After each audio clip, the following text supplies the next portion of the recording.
คิดคือสิเป็นบา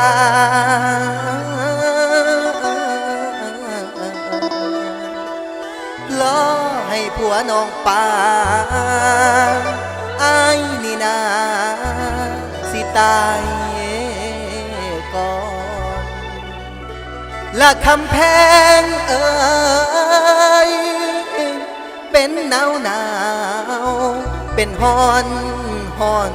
มาคือใครแม่นอยู่ใน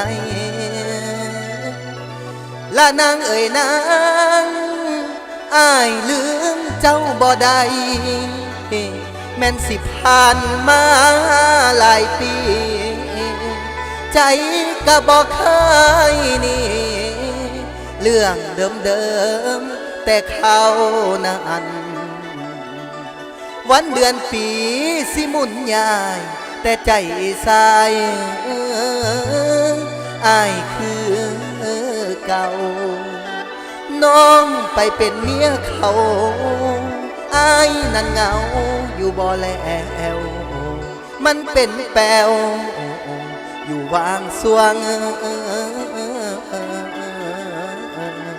เดนอ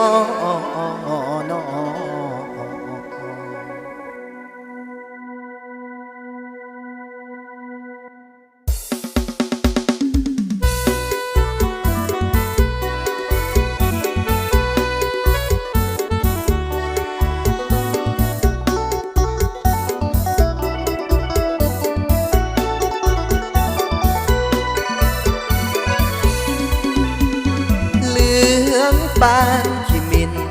อ้ายบอกกินข้าวปลาอาหารตั้งแต่น้องไปแต่งงานอ้ายสมสารมาหลายเดือนปีตั้งแต่น้องเป็นเมียเขาอ้ายกินแต่เหล้าน้ำวันเดือนปีหากกะหาบ่เลิกบ่หนีหาคนดีอย่างเหมือนนิทานบ้านคุณรู้นางหัวเจ้าเอาผัวอ้ายยังหำพรคิดฮอดบางส่วงบางตอนใจหำพรทุกวันเวลาสิขาอ้ายก็ยอมตายคือมาหักลายแท้ได้การดาเจ้าเอาผัวก็ยังของท่าสวรรค์บนฟ้าคือบ่เห็นไปอยู่คนละกำอ้ายกะนำส่องเฟซส่องไลน์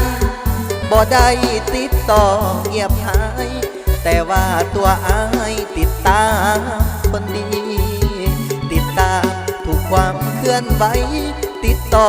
บ่ได้สิทธิ์อ้ายบ่มีอ้ายกะหาแต่เจ้าศาสตร์นี้หาคนดีบ่มีไผป่าเรื่องคือบ้านทรมานบอกคอยใจลอยสู่มือต่ำตื่นหน่วยใจนอนห้องให้ย้ำเข้าซองเฟซไลน์ไอ้นั่นคือคนตายคิดฮอดลายแต่นา